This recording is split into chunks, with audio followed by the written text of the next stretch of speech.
welcome to the Arts District. Whoa, the Arts District podcast. I'm Lauren. I'm Georgia. This is episode 9? 10. 10? I think so. I think you're right. Yeah. Yeah, because we put in episode 9 the other day. Yeah. Crazy. So crazy. That's like a landmark. Yeah, it is. We should celebrate. We should have had cake. Oh, we totally should have had cake or something. Oh, maybe I can edit in something. Yeah, like a little cartoon. A little cupcake. One candle on it. Yeah. One candle for our 10th episode. Yeah. Okay. We'll just, and then for 20, we'll put 2 candles. Okay. It's like Roman. No. That's not right. No. I was going to say Roman numerals. That's not correct. No. It'd be crazy if we do Roman numerals on cupcake. Yeah. Anyways. Oh. Yeah, so I'm going to be talking about something that just went on with one of Toronto's major newspapers and their music section, and a concert that Georgia and I both went to, and the artist that we saw, and yeah, just a little snippet about what's going on in Orillia next month for music. Okay. I got a little update on exhibition stuff. And then I'm going to be talking about a local annual arts event that's kind of a big thing in the area. And then I'm going to be talking about some street art things happening in Toronto. Yeah. It's going to be good. Gonna be good. We're back in Orillia this week. Georgia's in town visiting, so yeah. We're back in the original location. Yeah, coming home for episode 10. That should be the title. The title, yeah. Okay. Fall homecoming. Yeah.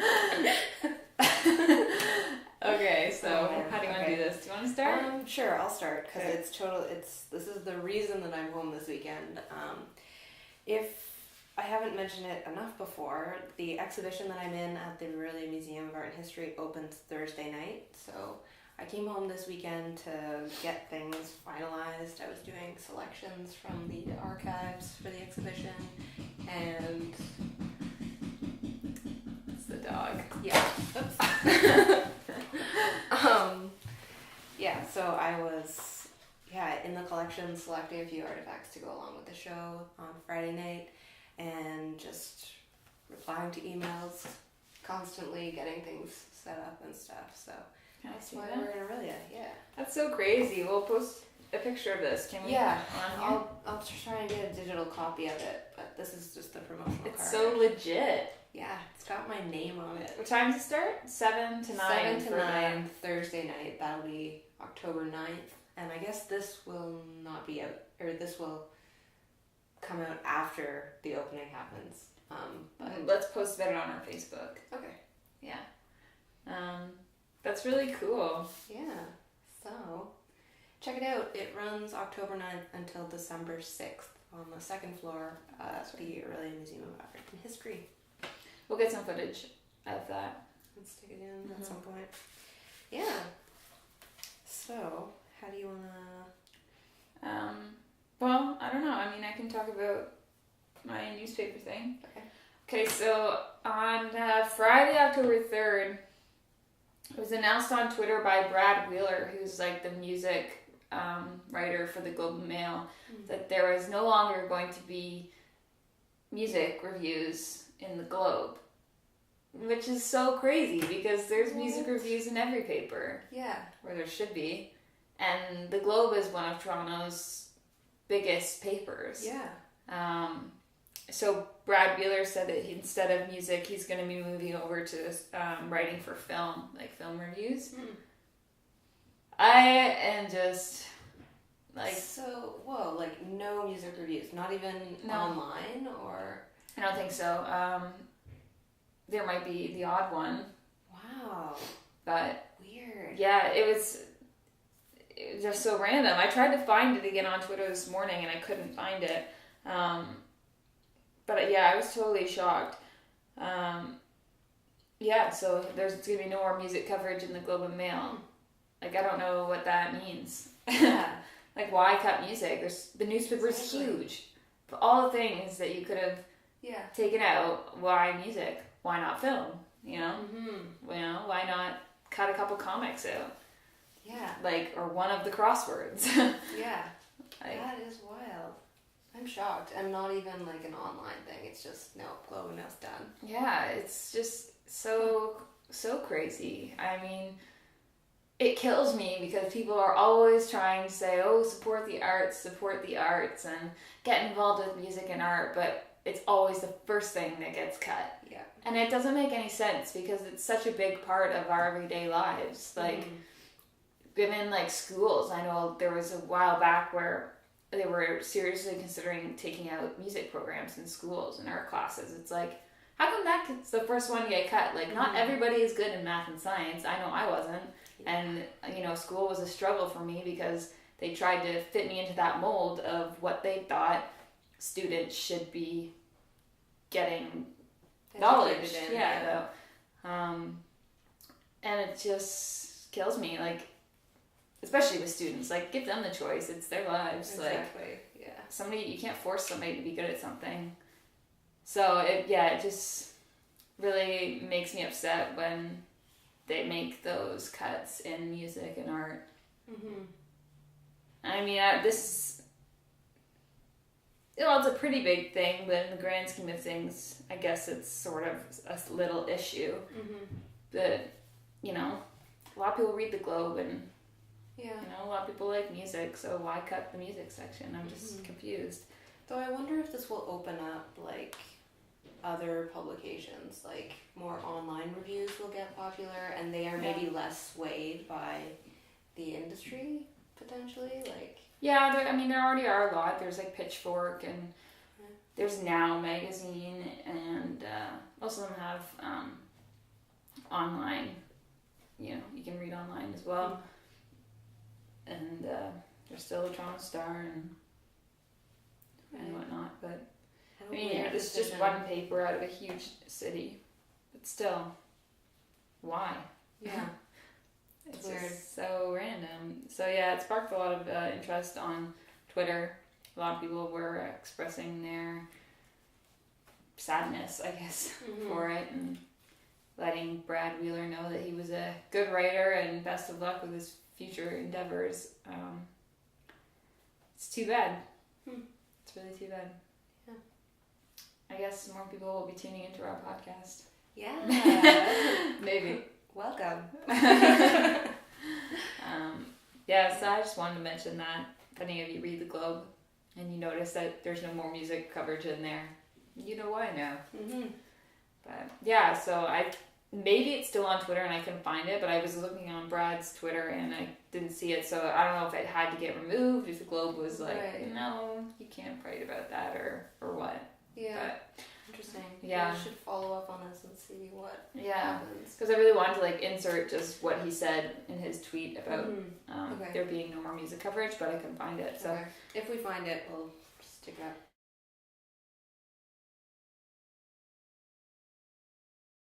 Alright, so the next thing I wanted to talk about is the Images Thanksgiving Studio Tour in sort of the Orillia area. It will be running October 10th to 13th, so that's the Friday to Monday of Thanksgiving weekend. I guess this will come out at some point during that weekend. So hopefully you don't miss it. And this takes place in Craighurst, Horseshoe Valley, Orillia, Barrie, and sort of around Lake Simcoe. And they've got a whole bunch of studios open. Like, there's a whole list of them here. I think this just came in the free newspaper, so I don't know, what is it? There's the Pakenham Times, and then what's the other? Orillia Today. Orillia Today. I think this came in the Orillia Today. Yeah, they have them in downtown locations too. In the stores, you can pick up a little map there. Yeah. So they've got a whole map of the area with all the studios marked, and there's some really cool stuff. Like, it's been ages since I've done this. I remember doing it when I was little, but I think I'm going to try and do it next weekend. But yeah, there's painting, sculpture, photography, mixed media, jewelry, turned wood, and textiles. I had to go and read what turned wood is. It's actually like they make spindles and stuff. It is actually done with like a lathe, and they turn it. But this guy, he makes bowls. Yeah, I've seen that at your friend Shannon's house. Oh, okay. The bowl guy's there, the wood bowl. Oh, okay. Yeah, or usually. I didn't realize. Yeah, for the past couple of years I've seen him there. Okay, cool. Yeah, it's a really neat event. If you've never gone, it's one of the best ways to spend Thanksgiving weekend. If you go out early in the afternoon and then come home later and have some cider and, squash, it's Yeah. I love it. It's kind of like our little unofficial family Thanksgiving weekend tradition. We go out and it's the best. Yeah. It's like the kickoff to fall. I love it. There's tons of different things. Like you see jewelry and sculptures, and there's painting and like artwork that you hang on the wall. My favorite part is the pottery.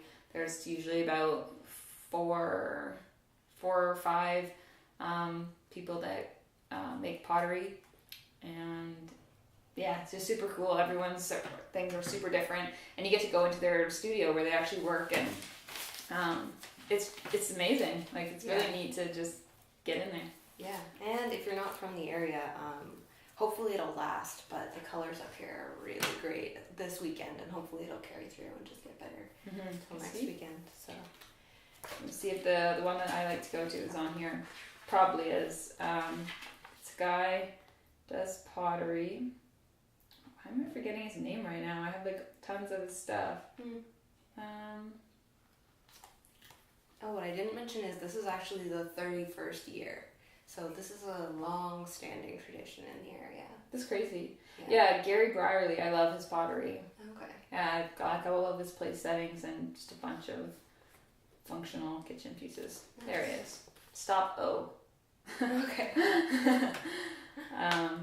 Yeah, Marlene Pilas, she's a great painter. My grandma's got a bunch of her stuff around the house. It's really neat, and it's great. They sell lots of stuff. Like I always see people walking around with bags leaving a studio. So yeah, and I recognized a lot of the names. Like these people are really involved in the local art scene and stuff. There are a few of the people from the Carmichael landscape exhibit that's on now at the Orillia Museum. I knew their names straight away and stuff. So yeah, it's really cool. Yeah, should be good. Let's maybe. Yeah, we should go or something and get some footage for the next one. Yeah. I was thinking about going on the Friday evening. Oh, okay. Especially because if you go to certain places, like for the pottery especially, they have what they call seconds, where there's like, it's still a perfect piece, but there might be one little tiny thing wrong with it, whether something went weird with the glaze that they used, or there's like a little tiny chip out of it or something, and so they sell them for like half price. Nice. Yeah, so it's good. It's good day to get those seconds pieces, because you wait till Saturday or Sunday, they're usually gone. Right. So go Friday night. Friday. Let's do it. Yeah. I think that's all I had to say about that. Just hopefully the weather's good and people get out there. Yeah. Usually it is. Usually it's like a oddly warm day. Yeah. Okay. Hopefully. Yeah. It's gonna be good. I'm so excited for Thanksgiving. It's like one of my favorite holidays. I don't know. There's something about it that just is homey. Yeah. Even if you're not home, but if you're with your family, I don't know. There's just like that feeling. It's not too over the top. It's just like very calming, and it smells good. And everything looks pretty, and the colors of fall are my favorite, like that burnt orange and rusty red and browns. It's gonna be good. It just makes you feel so cozy inside. So I'm looking forward to that too. Yeah. Good. Okay, so here's something that we can both talk about. So on Tuesday night, Georgia and I went to see a concert at the Phoenix in Toronto, and we saw Shovels and Rope. They're a duo from South Carolina, just outside of Charleston, and they're incredible. Oh my gosh. Incredible live. So good. The energy, amazing. Oh, it was awesome. So they're a married couple, Michael Trent and Carrie Ann Hurst. And their music's kind of folk Americana. I wrote something. But they say they're like a blend of rock and roll, country, blues, folk, and gospel. And that's true. They totally packaged all of those different styles into their set and their music. So it's just the two of them on stage. Michael was usually behind this little drum kit, and they had like a little synth beside him, and some auxiliary percussion like shakers and whatnot. And Carrie Ann was standing up with her guitar and singing, and every now and then they'd swap and take turns, which was really cool. And so cool. And they're so talented. Like they were just switch and pick it up like it was no big deal. Yeah. I just loved watching like, the interaction between them, like where they look and like smile and like they were just having a ball up there, and that was really cool to see. Their set was very their set design was very basic. They just had a backdrop with their name on it, a funky little picture. Yeah. There was nothing distracting on stage, so you just got to focus on the two of them, and very like southern, like biscuits and gravy, conjuring images of like down south, the U.S. South, and just really cool. Really liked that music. I first found out about them through my sister. So I've got like two sources for discovering new music. One's CBC Radio, one's my sister. And it usually works out pretty good because we have similar taste in music. So when she told me to check them out, I did and really liked them. And we actually sang one of their songs together occasionally. One of their songs called Birmingham, which has become really popular for them. It was on, I think it was on their second album, Oh Be Joyful. They've done really well for themselves in a short period of time. They played on Letterman in like January of 2013, so just last year. They won Song of the Year at the 2013 Americana Music Honors and Awards for their song Birmingham. Their second LP, Oh Be Joyful, which is a great album, made it to number 123 on the Billboard 200, and when they just released Swimming Time, so that's their third LP. They released that in August of this year, and it went to number 20 on the Billboard 200 chart, so it's just climbing for them. They're really succeeding, which is really good to see. I was reading yesterday at work, I was reading a Rolling Stone article that featured them. It was a really, really good read, so I think I'll put the link to that in here and you can check it out if you want to look into it. They're just very lovable people. Like, they're just two people, riding the music train. And they didn't tell lots of stories or anything, but there was just, like, something pleasant about them. Whenever they did speak, it was just genuine. Yeah, you just wanted to like them. Something I read in the Rolling Stone article, because I guess a lot of people ask them, how do you balance like your marriage life with your music life? And Carrie Ann said something like, we made a promise at the beginning of this that if it ever like compromised our relationship, that we would stop doing it. I think that's great, because how many times are there people that are in relationships start playing music together and then they get big-headed and it ruins their relationship. It's so easy to forget that. Classic examples of that was Civil Wars. Did that happen to them? They were never a couple. They were like in separate relationships. But I think they each had like young families and being on the road and stuff kind of apart. But they were the first concert I saw at the Phoenix, and such a great venue, right? Like, it was your first time going there. Yeah, my first time at the Phoenix. It's cool. It's a cool room. It was good. A really inexpensive concert too. So if they come back around to Toronto, you should definitely go. It was pretty packed in there, so I imagine next time they come around, they'll be playing at a bigger venue. But probably. Yeah, super cool. I'd love to hear a live album from them. Like, I don't know. I think that would be good. They're never going to, I think, flesh out and have more than just the two of them in the band. I think that's something that they mentioned in the Rolling Stone article as well. Just want to keep it a two-piece. They want it to sound how it sounds when you hear it on the record, I think a lot of these songs they recorded in their home studio too, which is neat. Classic part of their sound is that they're usually both singing together at the same time for most of their songs, singing in harmony, and their voices blend really well together.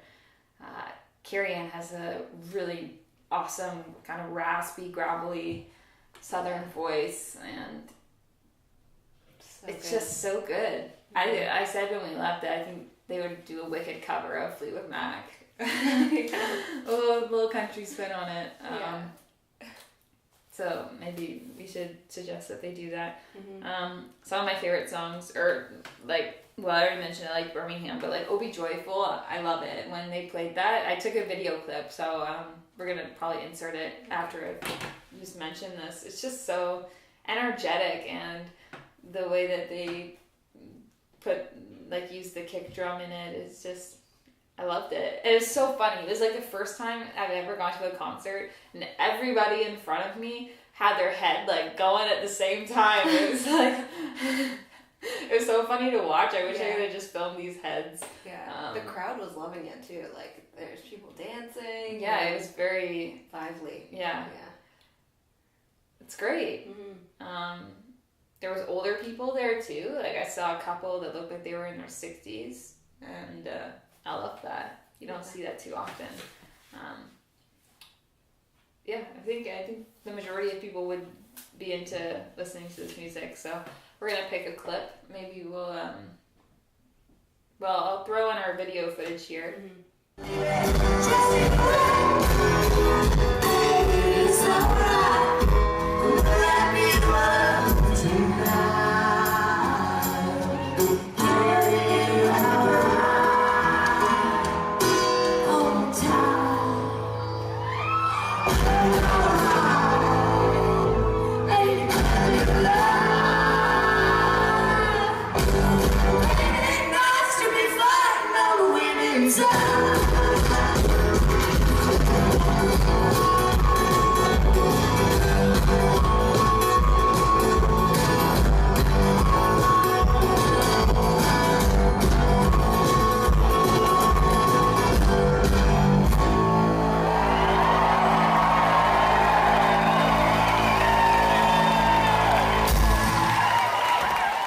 So that was a clip of "Oh Be Joyful."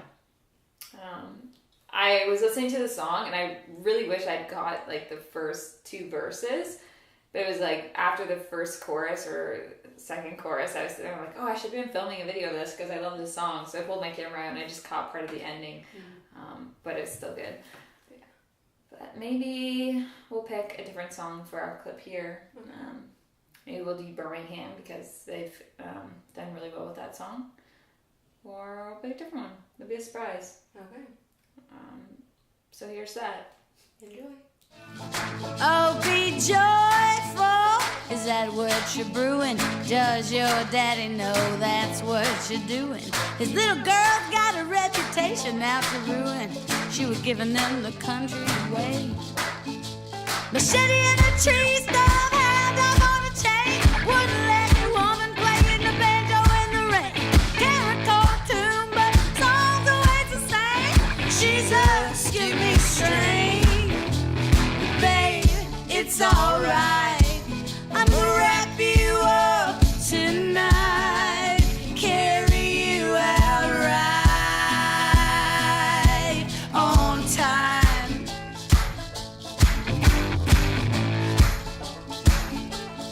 So I hope you liked Shovels and Rope. If you want to check them out online, their website is shovelsandrope.com. Pretty easy to remember. So Toronto, I think, actually they're going to play in Vancouver in a while, but they're touring down in the States.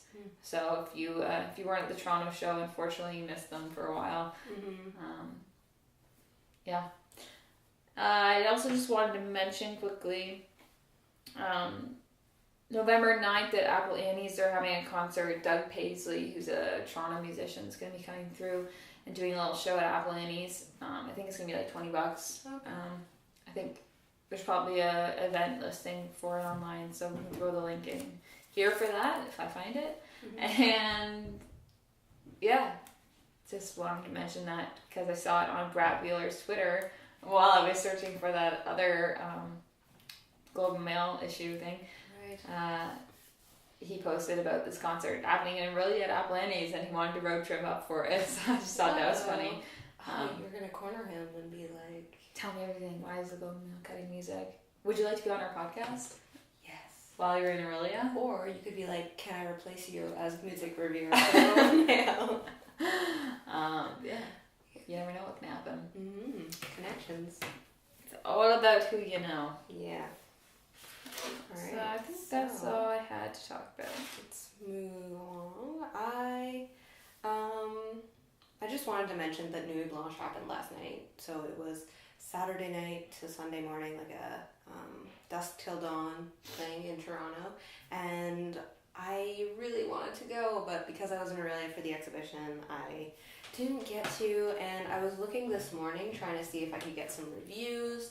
And there are a few photographs online, but I guess at this point, because we're filming Sunday morning, after it happened Saturday night to Sunday morning, people are all still sleeping. So it's probably, there won't really be much online until later this afternoon, I think. But going along with that, I wanted to mention the Gladstone Hotel, which is on Queen Street at Dufferin. It's number 1214 Queen West. In Toronto, they have some art exhibitions on there, and it's just sort of a cool boutique hotel. I think they do some concerts, like live music stuff there. Anyway, they just had Shephard Fairey do a huge mural on their back wall. And if you don't know Shephard Fairey, his most recognizable works are the Obey Giant, which is, like Obey that's everywhere, the red Obey, with like a sort of stylized image of Andre the Giant. And then also he did the unofficial Hope poster for Obama. It's sort of the red, white, and blue picture of Obama. That's also Shephard Fairey. Is he American? Yes, he's from Southern California, and he sort of started in street art and designing t-shirts and skateboards and stuff like that.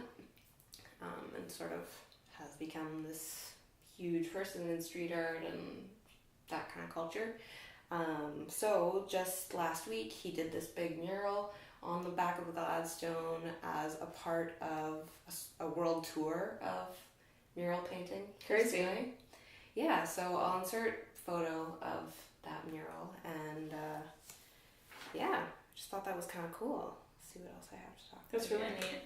Yeah, so the mural was done in partner with Toronto's street art, which they have a short form, which is like capital S, lowercase t, and then capital ART, and it's Street Art Toronto.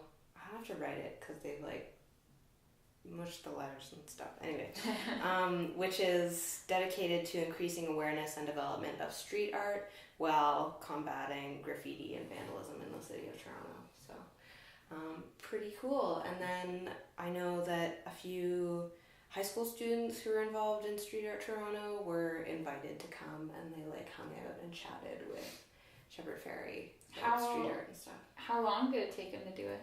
Oh, I wish I knew that. I saw updates on the Gladstone's Facebook page, and I don't know, I think he had a few people helping him. It wasn't just him on the ladder or anything, but I think it was just like a couple days maybe. So he's going across the globe painting murals. Yeah. That's pretty cool. A really neat adventure. I would like to do something like that. Yeah. Writing songs. So yeah, that's what I had to say about that. It's cool. Yeah. I feel like we didn't have much to talk about this week, but our time is, I guess, our usual time. We'll be throwing stuff up on our Facebook page, links to George's event and other links. Yeah. That I'm gapping on right now. This concert at Appalachia's. Yeah, we'll throw the event page in for that. And get some footage on George's event and studio tour, so those will be in the following episode. Yeah.